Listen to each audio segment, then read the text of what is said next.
অধমকে তোমার চরণে একটু জায়গা দিও। হরিদাস বললেন, প্রভু আজ আমি আর 3 লক্ষ নাম করতে পারছি না সম্পূর্ণ, তাই আমি চাই আজ আমার দেহের এই প্রাণ পাখি ছেড়ে দিতে, মানে দেহ ত্যাগ করবে। যে দেহকে কৃষ্ণ নামে না করতে পারলাম, সম্পূর্ণ করতে পারি না, তাহলে সেই দেহ দিয়ে গেলাম।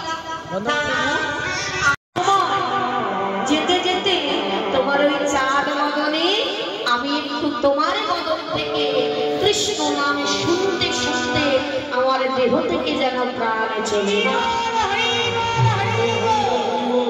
এটাই আমাদের চাওয়া থাকবে ভগবানের কাছে।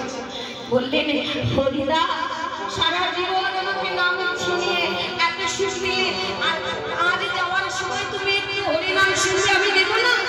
অবশ্যই দেব। ভক্তগণকে তাড়াতাড়ি করে ডাকলেন, হে ভক্তগণ তোমরা তাড়াতাড়ি এসো, সকলে মিলে হরিদাসকে নাম শোনাবো।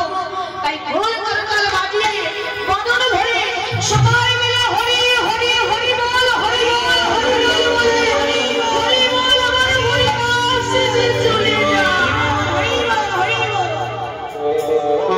সবাই মিলে বদন ভরে হরিনাম করলেন, আর সেই নামে শুনতে শুনতে হরিদাসের দেহ থেকে প্রাণ চলে গেল। সাবস্ক্রাইবার ওই দেখো সবুজ করে ওই পারে ওই পারে ওই যে দেখো যে কথা এই জগতের আমাদের টাকা টাকা ওই যে দাও ক্যামেরা করো।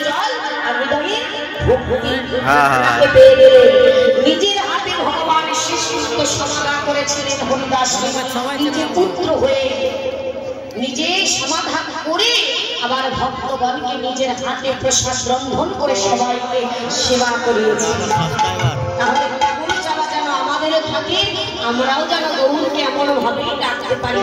তাই চলুন সবাই মিলে একটু গৌর নাম করে আমরা বৃন্দাবনে যাবো।